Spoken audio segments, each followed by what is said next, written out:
In the quiet residential area of Brookline, morning mist hung heavily in the air. Our Victorian mansion was already bustling with activity earlier than usual. Through the large dining room windows, adorned with traditional Shaker-style furniture, the accumulated snow gleamed with a bluish-white hue. "Mom, are we going to Grandma's house today?" As I was warming bagels in the kitchen, Lily came rushing down the stairs. Still in her pajamas, my 5-year-old daughter's eyes lit up at the mention of her beloved grandmother. Before marriage, I worked as an accountant, but now I dedicate myself fully to caring for my family as a full-time homemaker. "Yes, Grandma says she has something important to discuss about the company. But first, you need to change out of those pajamas." At the breakfast table, my husband Thomas was already seated, occasionally checking his smartphone while browsing through the Wall Street Journal. As vice president of Brown Furniture, he had been particularly busy lately. Managing a long-established company with annual sales of $50 million was no easy task. Thomas looked up from his newspaper, facing a bagel spread with cream cheese and a glass of orange juice. "Carol, don't you think something's off with Mother? She's been acting restless at the company too," Thomas remarked as he set down his coffee cup. Indeed, my mother-in-law Grace had been noticeably tired lately. As the head of a furniture manufacturer with over 100 years of history, she must have been under considerable pressure. "Your mother does seem tired lately. But I'm sure seeing Lily, who adores her grandmother, will cheer her up." "Yes. But she still shows no sign of letting go of management control. She doesn't trust us." Just then, Thomas's sister Sarah appeared.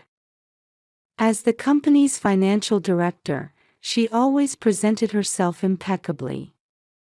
Today, too, she arrived at the breakfast table looking smart in a navy-tailored suit. "Good morning, everyone. Today's board meeting is very important. I'm really worried about Mother lately." There was something elusive in Sarah's expression beneath her usual pleasantness. Her words seemed tinged with superficial concern. "Is Aunt Sarah going to Grandma's too?" At Lily's innocent question, Sarah's expression hardened for a moment, but she quickly recovered her gentle smile. "Yes, of course. I need to help Grandma with her work." That afternoon, we were struck by a sudden phone call. Grace had collapsed in her office and was rushed to Massachusetts General Hospital. When I received the call, a chill ran down my spine. At the hospital, we received a grave diagnosis. The middle-aged doctor in his white coat faced us with a serious expression. "Mrs. Brown's condition is not stable. Her heart appears to be under strain. We need to run more detailed tests. I'll stay and take care of her. I'll delegate my accounting duties to my staff and remain here." Sarah was the first to volunteer. Thomas silently stared at the wall, while Lily anxiously gripped my hand. Beyond the hospital room door, numerous medical devices quietly beeped. A week later, we received another call from the hospital. Outside, the leaden February sky stretched out in what's known as the February blues. "Last night, Mrs. Brown passed away peacefully." The nurse's voice resonated heavily through the receiver. At this sudden news, my mind went blank. Lily suddenly spoke in a trembling voice. "Mom, I can hear Grandma's voice, like she's trying to say something." I embraced my daughter while trying to hide my distress. Outside the window, the harsh New England winter sky hung heavy and gray. Cold February rain poured down on the crematorium at Mount Auburn Cemetery. Established in 1831, this prestigious cemetery is known as the final resting place for Massachusetts's notable families. Inside the Gothic-style red brick building, the Brown family gathered quietly. Through the large windows, the winter-bare trees shrouded in drizzle made today's farewell ceremony feel even more lonely. I stood in my black mourning dress, holding Lily's small hand. About 50 people had gathered, including local dignitaries, Brown furniture executives, and relatives. Thomas, dressed in a sophisticated black suit, spoke quietly with company officials. His expression revealed more anxiety than grief. Sarah remained downcast behind her black veil, her hands clutching her expensive handbag with unnecessary force. The room was lined with Shaker-style wooden chairs that Grace had always favored, each piece seemingly telling the story of her passion for the company. Brass plates recording past cremations lined the walls, their historical weight adding to the solemnity of the occasion. "The cremation will now begin." A solemn voice echoed through the quiet hall, and all attendees turned to face forward. On the altar sat a top-grade coffin made of maple wood. Ironically, it was a masterpiece crafted by Brown Furniture's own artisans. The coffin's surface beautifully displayed the traditional wood grain pattern that Grace had loved. "Lily, let's say goodbye to Grandma." As I whispered these words, Lily approached the coffin with an anxious expression. Outside, the rain intensified, hitting the old building's stained glass windows with a sound like church organ pipes. Lily's black dress made her young frame appear even smaller. "Mom." Lily's voice trembled. Her large eyes mixed with anxiety and fear. "What is it?" "Grandma. Grandma is trying to get up." Those words froze my spine. An elderly relative sitting nearby clicked their tongues softly. Sarah stood up and spoke quickly, her heels breaking the silence. "Lily, you shouldn't say such things. You'll make everyone sad." Sarah's voice mixed something like panic with her usual gentleness. However, Lily continued to stare intently at the coffin with wide eyes. Her serious gaze seemed beyond that of a young child. "No. I can hear Grandma's voice. She's saying, 'Help me.'" Lily's cry echoed throughout the hall. Her voice reverberated off the high ceiling as if being repeated multiple times. As the attendees began to stir, Thomas approached with a stern expression. Fine beads of sweat had appeared on his forehead. "Carol, take Lily outside." At that moment, 3 police cars with Cambridge police markings screeched to a halt in front of the crematorium. The sound of sirens mixed with the rain, and the entire building was bathed in ominous red and blue lights. These lights filtered through the stained glass windows, creating an almost kaleidoscopic scene inside the hall. "Stop the cremation immediately." Police officers in uniform burst into the hall. The heavy wooden doors swung open forcefully, letting in a rush of cold air. The blood drained from Sarah's face, and Thomas froze for a moment with wide eyes. His hands, adorned with expensive cufflinks, visibly trembled. "Open the coffin!" another officer shouted. Screams erupted from the attendees as a wave of shock spread through the room. The priest from First Church in Cambridge stared at the officers with a bewildered expression. The Bible in his hands trembled slightly.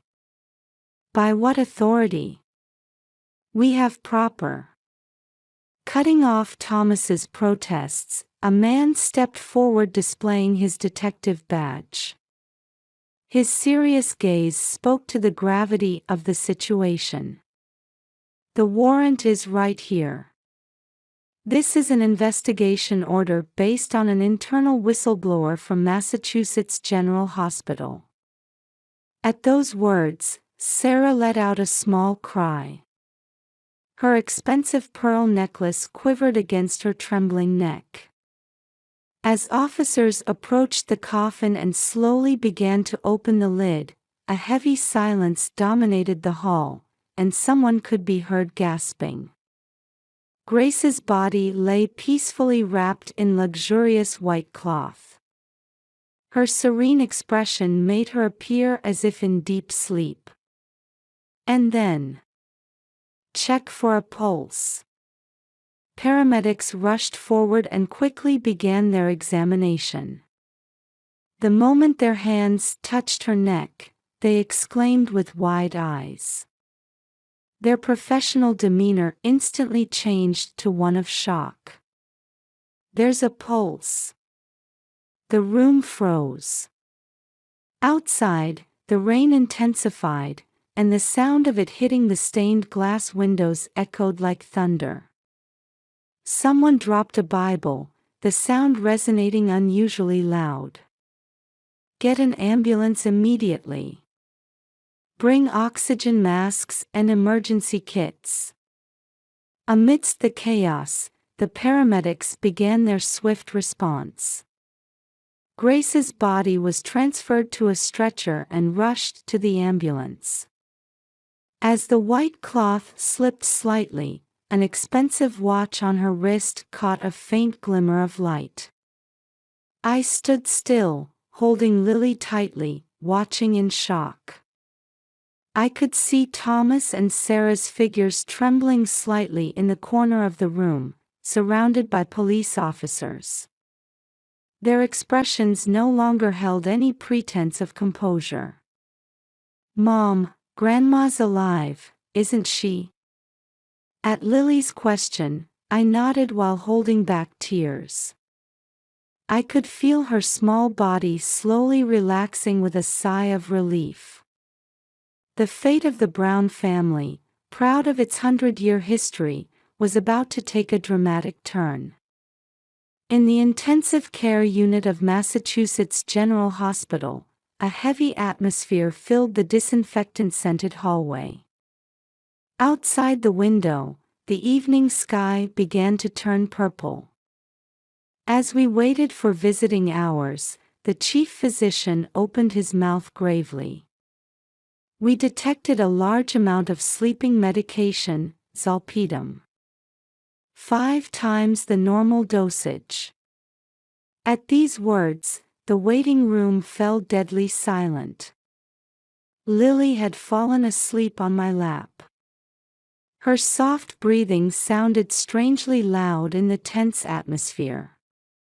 "There's an even more serious issue," the doctor continued with furrowed brows. "We received an internal report from a former nurse, and significant tampering with medication records has been discovered." Detective Johnson stepped forward, fixing us with a stern gaze.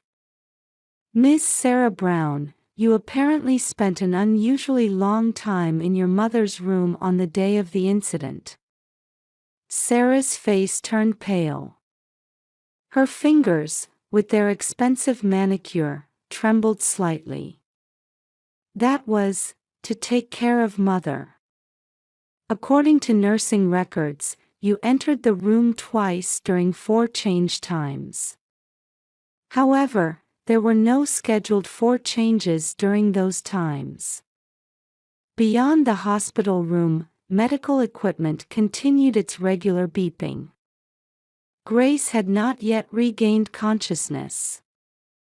Please tell me again about that day in detail. The detective turned to face me.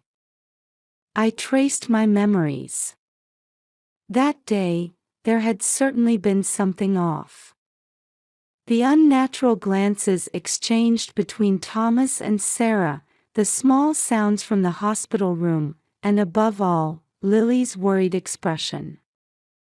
Actually, I began, choosing my words carefully. The day before Grace collapsed, I saw my husband and Sarah having a private conversation in the study. I saw Sarah entering the study late at night, a place she normally never enters. Just then, hurried footsteps echoed in the hallway. We have crucial testimony. A young detective appeared with documents in hand. Dr. Johnson has confessed. He was paid $500,000 to falsify the death certificate. The air in the waiting room instantly froze. Sarah's handbag fell to the floor with a clatter. A small medicine bottle rolled out. Sarah. Thomas's voice rang out at an unusual pitch. Suddenly, there was a commotion from the hospital room. The patient is regaining consciousness, a nurse's voice echoed down the hallway. As we rushed into the room, Grace was slowly opening her eyes. Surrounded by tubes and medical equipment, she began to speak in a weak voice. That day, Sarah brought me medicine. Thomas said, "This will solve everything." Grace's words made the air in the hospital room heavy. Outside the window, street lights were beginning to illuminate one by one. Mother, Sarah's voice trembled. But no more words followed. The detectives moved quickly, surrounding Thomas and Sarah. We'd like both of you to cooperate with a voluntary questioning. At that moment, Lily woke up and rushed into the hospital room. Grandma. Grace smiled faintly at the sight of her granddaughter. Lily. I could hear your voice. In that darkness. As nurses bustled about, I stood staring out the window with my hand on Lily's shoulder. In the night sky, a new moon cast a thin light. And the dark shadow that had fallen over the Brown family was slowly beginning to take shape. In the police interrogation room, surveillance camera footage was presented one after another. Sarah leaving the pharmacy, Thomas having a secret meeting with the doctor, and the decisive evidence, the moment Sarah manipulated the 4 in Grace's hospital room was clearly recorded. This will require formal questioning on attempted murder charges, the detective's voice rang cold. Thomas collapsed into a chair, and Sarah covered her face with her hands. Their ambition had nearly driven their beloved mother to death. That cruel truth was about to come to light. And I sighed deeply, thinking about the long legal battle ahead and the irreparably torn family's future. Lily's small hand gripped mine tightly. Mom, what's going to happen now? I was lost for words at that innocent question. The final judgment of the Brown family was about to begin in the Massachusetts Supreme Court. Grace sat in a wheelchair, quietly looking ahead. Though the image of the dignified businesswoman had faded, her gaze still held strong determination. I stood beside her, placing a hand on her shoulder. Let us begin the witness examination. The judge's voice echoed through the high-ceilinged courtroom. As the first witness, Dr. Johnson took the stand. His graying hair seemed to have whitened even more over the past month. Please explain in detail about Mrs. Brown's death certificate. The prosecutor asked quietly. The courtroom was so silent you could hear a pin drop. I received $500,000 in cash from defendant Sarah Brown and participated in falsifying the death certificate. The doctor's voice trembled. A slight murmur arose from the gallery. Please tell us the specific circumstances. Last December, defendant Sarah Brown visited my office. She began talking about the company's management rights and the inheritance of approximately $20 million in personal assets. The doctor removed his glasses and wiped his sweat as he continued. Later, defendant Thomas Brown joined in, and the plan became more concrete. My role was to make death by sleeping pill overdose appear as natural causes. In the courtroom, evidence was presented one after another. Surveillance camera footage, phone records, bank transaction details. And the decisive evidence, the empty sleeping pill bottle found in Sarah's handbag. All the pieces fit together with terrifying precision.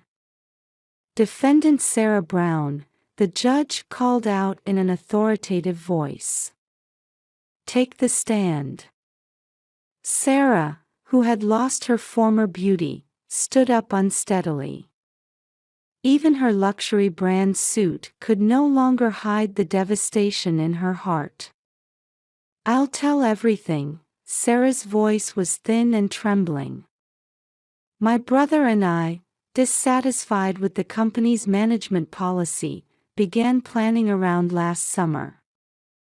Mother didn't trust our management abilities. The testimony continued mercilessly.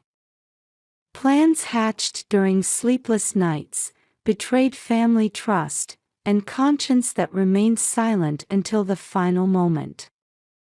Everything was being revealed in this courtroom. I prepared the medication. I mixed it into the 4 during the nurse's shift change. After that, cremation was supposed to completely destroy the evidence. Sarah's voice caught. In the gallery, longtime business partners and employees stared at her in disbelief. Defendant Thomas Brown, now the prosecutor, turned a stern gaze. What was your role? The elite vice president's dignity was now nowhere to be seen. Thomas slumped his shoulders and answered in a hoarse voice. I prepared the doctor's payment and rushed the cremation arrangements. Pretending it was a final act of filial duty. At those words, Grace let out a small sigh. I instinctively gripped her shoulder tightly. Suddenly, the courtroom doors opened, and small footsteps echoed. Lily. This isn't. Before anyone could stop her, Lily ran to her grandmother's wheelchair and jumped into her lap.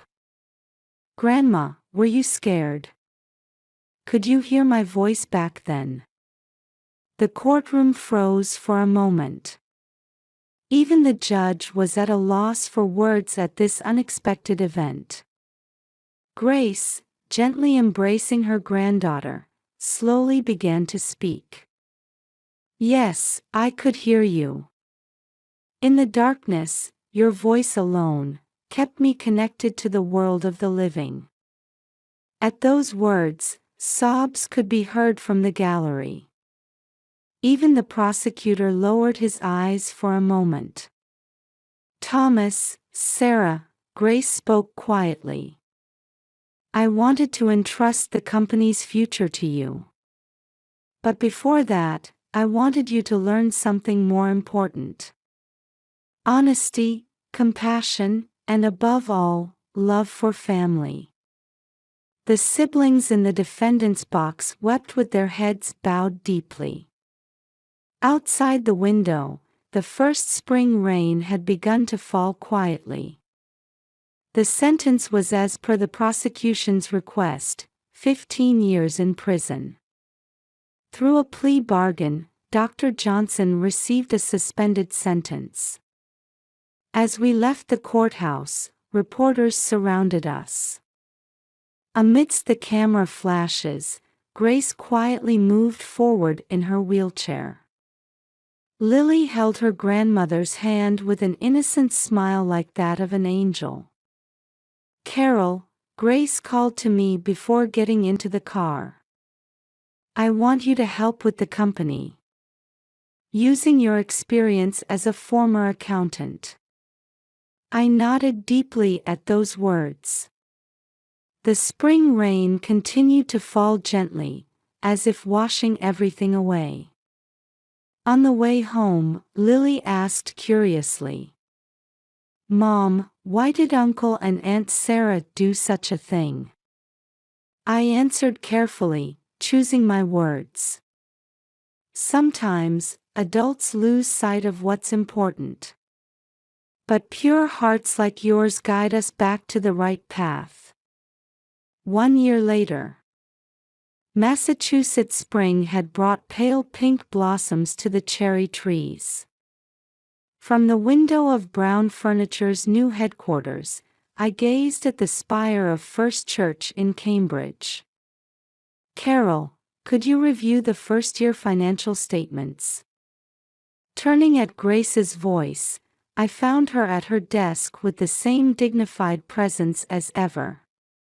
Now fully recovered from her hospitalization, she was working more energetically than before. Yes.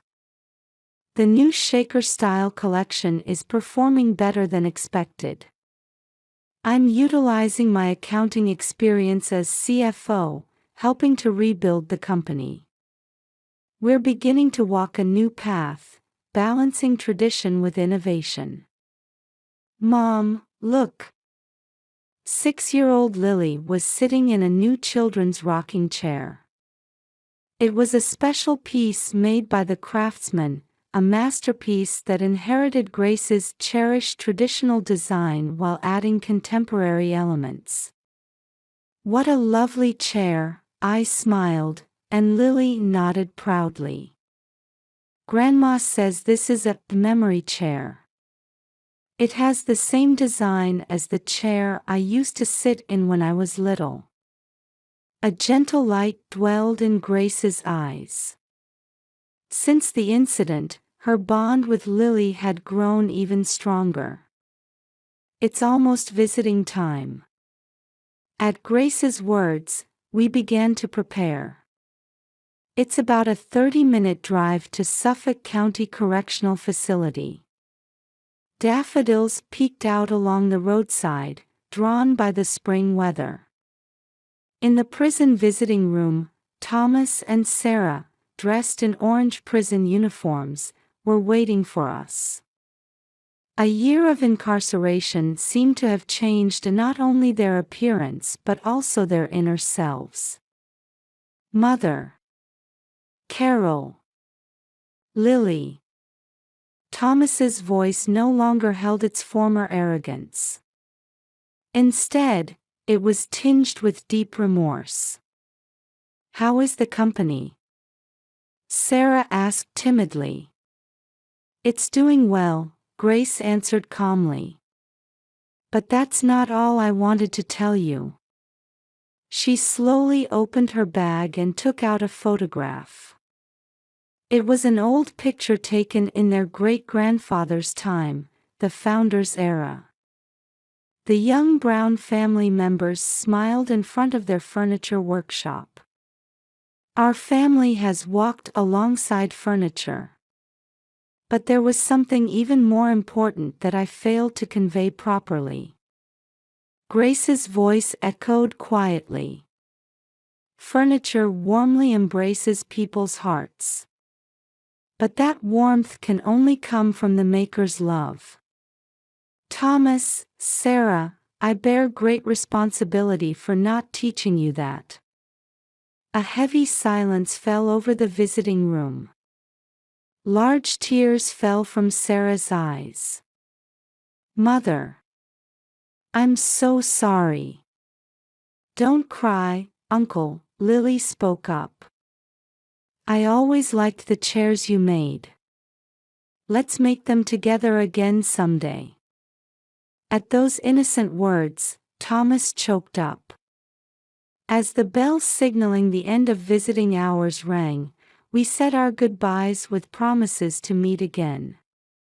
On the way back, the scenery through the car window looked completely different. Though it was the same route, it seemed touched by rays of hope.